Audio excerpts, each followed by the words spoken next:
Have you ever felt like you're stuck in a role or in an identity that just does not feel like you, where there is something brewing inside you, something bubbling up, where you feel there's something better waiting for you, something bigger waiting for you, or simply something different waiting for you, and that you're fulfilling a role and that you're doing and behaving the way you have always behaved, but there's this little voice inside you that keeps telling you that's not really me. But I also don't know how to change that and how to get out. And I call it being stuck between those two walls where you can't really move forward, but you also cannot move back. And so that is that place that, well, I definitely have described as being stuck many times in my life, and that a lot of my clients describe as being stuck, but they can just not put their fingers on it. And I recently had a session with a client of mine, and she had a profound insight that was so mind-blowing to me and to her that I just wanted to share that with you. It's actually not mind-blowing in a way that it's so different from what usually happens. It's mind-blowing because I believe this is what happens to almost everybody. And to give you a bit of background story without, revealing her identity or telling you too much about her, she has always been in a position where she created quite a beautiful life for herself. She raised her children, she owned her own home, she's had a beautiful career. Um, and yet there was something always holding her back. And in that particular session, or in that course of sessions, because I run programs with my clients, we have worked through a lot of the identity shift before, and now we were looking at her career and stepping into, well, just taking the reins of her career more and being leading where she wanted to go with her life and with the next steps, which was very unusual for her because in the past, she just followed wherever the jobs were. And then in those positions, she created outstanding results. And I want to share first what she shared with me as her big insight, and then I want to take you through the different steps that might also help you. And she said at some point, and I paraphrase just for more clarity, and I'm reading this off, she said, "The personality I was striving for all my life wasn't the one that I was naturally born with. I tried to please my parents by becoming someone I thought they wanted me to be, someone playing small, someone holding back, be the good girl. Dare I say, you're only a girl." She still comes from that time where that was quite natural to just keep your children in place, where children are being told to be seen but not heard, and boys had a certain role and girls had a certain role, and this is how you behave. And please don't mix with the rich kids. You're not poor, but you're also not with the rich kids. So there's lots of programming and identity programming that was going on. And yet that little girl always felt there was something different, that she wanted to play with those children, that she wanted to play the piano, that she wanted to maybe go horse riding. And she was always just being shut down because that was something for other family members, or just, this is not for you. And I remember having those programmings. My father always used to say to me when I said, "Well, this is mine," he used to say, "Close your eyes and you know what's yours." Or close your eyes and you can see what yours, basically telling me you have nothing. And the old ones like money doesn't grow on trees, who do you think I am, Rockefeller, and all those stories that I grew up with that kept me in a belief that there are certain categories of people and I belonged to a certain category in life. And yet I always had this drive to be different. I mean, as a young boy, I had this drive to become a ballet dancer. I mean, and I did break through those conformities in the past. I changed into acting, I changed into singing, and now I'm a coach and I go deep with people and I help them release their self-sabotage. So I always operated outside of that box. And yet I was always fighting with those beliefs that I was programmed to hold on to about myself, that, I certain things are just not for people like us. And so she Let me go back to this quote. She said, "I tried to please my parents by becoming someone I thought they wanted me to be, someone playing small and holding back. But in doing so, I ignored my instincts and held back my natural qualities." Now, we were working through those sessions, and I said, "You are a natural born leader." And she looked at me like, she said, "Well, that actually came up during the last workshop I even took with you. The word leadership formed as the word of the year. You know, I always run like the shift workshop at the end of the year." And she said, and it was almost spooky because I really don't like that word. And I said, "Of course not, because it goes against everything that you were told to believe about yourself. However, you always managed to do all those things that you wanted to do against all odds, against the family dynamics. And you've been more often than not been punished for that, just being put down and being made small. And yet, everything that you show me, everything that you have done in your life is actually a natural leadership quality. You are a natural leader because you continuously proven to yourself that you believe there's something else, that you believed you could do better, or better for the lack of a better word, because you know what some person might find better, someone else might not find better at all. Just to be different, to be more true to yourself. Let's call it that. Be true to yourself and your own desires. And she looked at me almost in shock, saying, "You're absolutely right." And I aimed to please a picture that I was told to believe in, and I completely denied who I naturally was, although because that's who she naturally was, she was always going down that route anyway. We very often end up in those natural qualities of ourselves anyway. We very often, a lot of my very high achieving clients, they end up doing what they were meant to do anyway. The question is, do you feel good about what you're doing? Do you believe you deserve that success? Do you just strive to prove something to your parents or to your community or to your culture or to yourself? But actually, you're continuously going against the belief you have about yourself. And therefore, you do find yourself in that constant struggle of feeling you're stuck in the wrong identity because you do operate in your natural brilliance, but then you fight it being your natural brilliance. Does that make sense? So this struggle is not uncommon. As I said, I do work with some people who do have to perform under a lot of pressure. And I always say, my job is not, I used to tell them, you know, my job is to make you more successful many, many years ago. But I realized that's never the issue. Those people, they know, you know what you can do and how to do it well.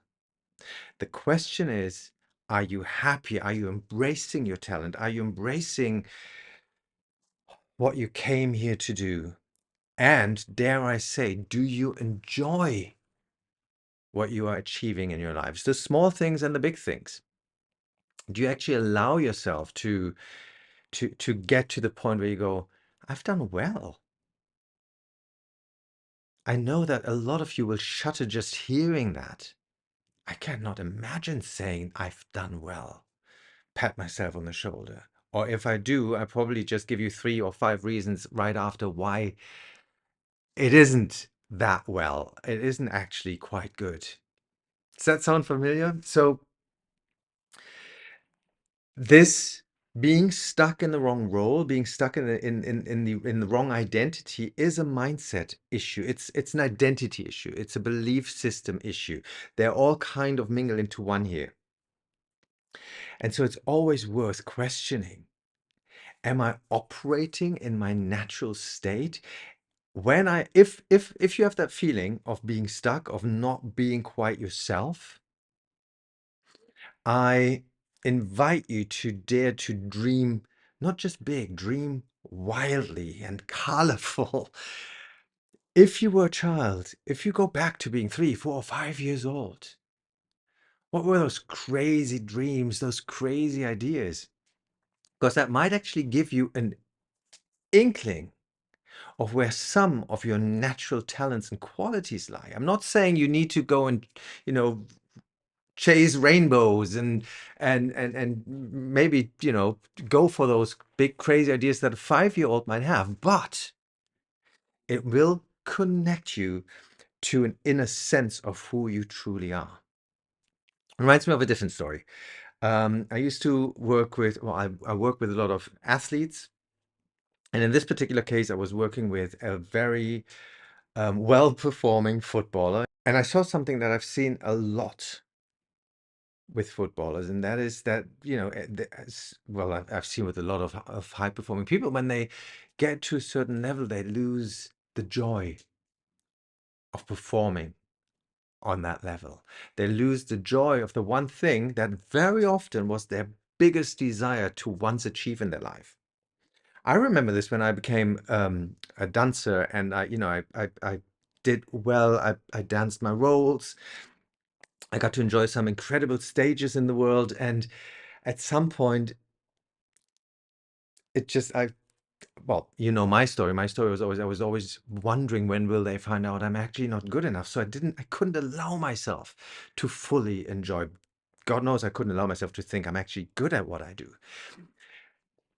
But with this particular footballer,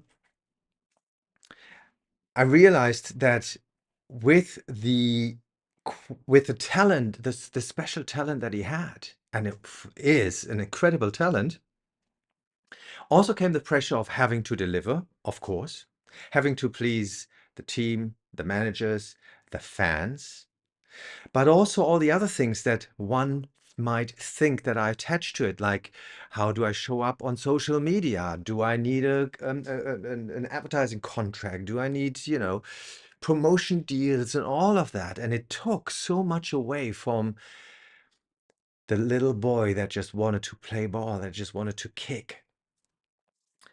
And reconnecting, and I've done that more than once, reconnect with more than just one person, reconnecting that grown up, super successful being in whatever they do, back to the 14-year-old, the 15-year-old, or maybe the 6-year-old that went, in that case, onto the football pitch for the first time and saw somebody play and was just like, oh my God, I wish I could do that one day.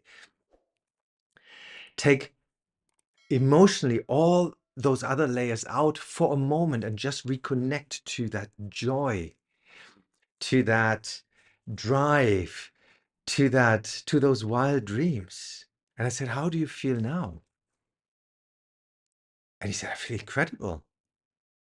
Funny enough, I feel if I connect to that and I play from that feeling, and because now, of course, I have a different technique. Now I have all that knowledge. Now I know how to, you know, and now I know, and this goes for a lot of these jobs. Now I know how to do my job well. But if I actually play that, use my talent, but access it from that place of pure joy again, of not caring if I win or lose, or if I make a promotion deal, but care about the thing itself again, just playing ball. He said, funny enough, if I take the pressure off, I perform better. And so, coming back to the original story, it is not uncommon that we see that we are being stuck, that we feel we're stuck in an identity because we're trying to be loyal to an image that we have learned about ourselves. We are trying to be loyal to our family or to our culture. And when you do those things that I just asked you to do, reconnect to a more dreaming state, to a more what if field of possibilities, what bubbles up? Because chances are you find out that you are already on the right path. You're doing, in many cases, you're doing what what you're meant to do. In other cases, you realize you're completely in the wrong field. But therefore, you can now take small steps. I'm not saying quit your job tomorrow, but connect to how you want to show up differently. Connect to your passions again, to your joy again. And just by making that connection, as you said, I realize I've tried to please, but therefore I completely negated what I am naturally. So much shifted for her. And she said she stopped holding back immediately and is starting to live from a place of calm authority. I mean, how beautiful is this? This will take time. This is not, I mean, it's a massive shift in, if you look at the bigger picture. But then we have to feel into these new identities because the old demons, the old monkeys will show up. She also said she has already let go of the fear of judgment and embraced her true nature. And that for me is kind of the reason why I'm doing this whole video. With that insight, in an instant, she had already let go of the fear of judgment because she realized, who am I trying to please? Who will not be pleased anyway? And suddenly I can embrace what my natural brilliance is. I quite enjoy being clear and stepping forward and inspiring others. She also said she's discovering how freeing and fulfilling it is to simply be herself. That sentence is loaded. Discovered how freeing and fulfilling it is to simply be herself. And this whole episode reminded me of a quote that I once heard, and I couldn't find out if that's an actual quote or if that's something someone just said, in passing. But I think it's absolutely brilliant. And if you do know who wrote this quote, please let me know. And by the way, if you do like this video, of course, just hit like, ask your questions in the comments. I would love to hear your thoughts on this, and subscribe to the channel because it does really help me help you even more. If I, with more subscribers, I can place the channel differently and all, you know all of that. So um that quote, to me, it's so simple, but it's so mind-blowing, and it states, it's easy to be yourself. Just stop being everything that you are not. I truly believe it can be that simple. It's easy to be yourself. Just stop trying to be everything that you are not. And as I said, if you know who this quote is by, please let me know in the comments. I do want to credit the right people. Of course, being yourself is rarely that easy at first. I believe it could be that easy, but because we're so stuck in our conditioning and fighting with our monkeys that are telling us who we are and what we're supposed to do, um, there's a lot of inner chatter that we have to fight. However, even though it might not be that easy at first, just trying baby steps of being more, sharing more truthfully from the heart, being authentic in what we want to do and what we don't want to do, maybe with our friends. More often than not, they will tell you, "Oh, thank you, you're saying this because I was feeling the same. I was actually just doing this for you." Another story, and then I stop with my stories, but it's so on point. Many, many years ago, when I was, I think, 21, I was invited to visit a friend's family. As I said, I was very, very young. I didn't know the family. There were a lot of family members, and they all came together for a big family celebration. And it was my first time in the States, coming from Germany. So I was very often just sitting there watching the family dynamics. I've always loved watching how people tick and what makes them tick, and how you can untick them, so to speak. So watching those dynamics, and what I realized is that everyone was always trying to do what they thought the other person wanted. And I very soon saw that no one was actually doing the one thing or never actually said what they really wanted. Now, the problem is they didn't say or do what the other person wanted. They said and did what they thought the other person wanted. And that sure guarantees a train crash. And the last thing I watched this happening was over, they wanted to go to a movie and they were choosing the movie. And well, I thought you wanted to go to the cinema, and it all escalated into this big family fight because sentences were thrown out like, well, I thought you wanted to go to see the movies. Well, I thought you want to go see the movies. I never said I wanted to see the movies. Well, and then you want to see this crappy film. Well, I thought you like this. You always like these kind of films. No, you always think I like these films. That's why I go with you. And I just sat there literally like I was watching a movie going, it would be so simple if everyone would just say what they would like without expecting that the other person has to fulfill that desire, of course. It would be so easy. It would be so easy. So, of course, being yourself is rarely easy at first, but I do believe it's more easy. It's far more simple than we think it is, especially when we spend years trying to be someone else. It might, the monkeys might pop up because we have simply trained ourselves to behave that way. But here's a couple of action steps that you can take to get more into your true identity, into being your true self. And yes, it's a journey, but boy, is it worth it. It's number one, ask yourself, where in my life am I striving to meet someone else's expectations? Take your time and journal on this. Just stating the question might open up floodgates and might just open up some insights and realizations for you. Where in my life am I striving to meet someone else's expectations? And of course, in that same sentence, you can also ask, what are my own expectations? Then the second step would be reflect on moments when your instincts, not your insects, reflect on moments in the past when your instincts were so strong, but you did not trust them. And what happened? I remember a job I took once, and everything in me told me it was very good money. It was a very good position. I was very well received, but everything in my inside told me, don't do this job. And I was miserable for 18 months. I was miserable. There was a lot to do and a lot to learn, and I had a lot of fun. But I always say that's the job. I turned gray because I wasn't operating in where I wanted to be. So reflect on moments when your instincts were strong, but you didn't trust them.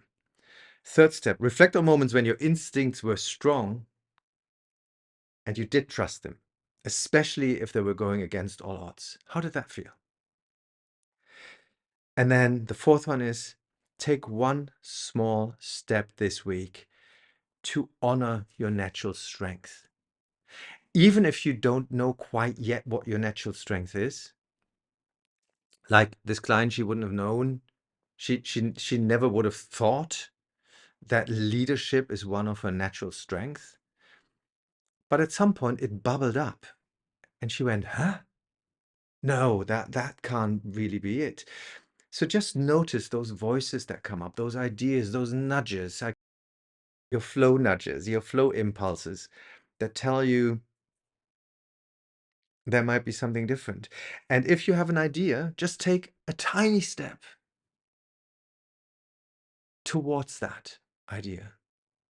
Maybe be creative. Maybe allow yourself to be more childlike. Maybe you want to set boundaries. Maybe you want to learn how to say no to someone just to be saying yes to yourself.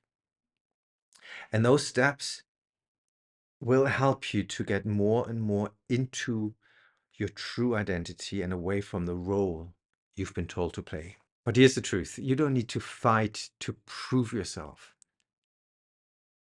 You already have everything inside you to be at home in your natural brilliance. Now, if you enjoyed this video and you actually have watched it this far, you might enjoy a free masterclass that you find on my website. It's called How to Stop Sabotaging Your Success and Happiness. I believe it's about 20 minutes long. Just put in your email and I will send it straight through to you.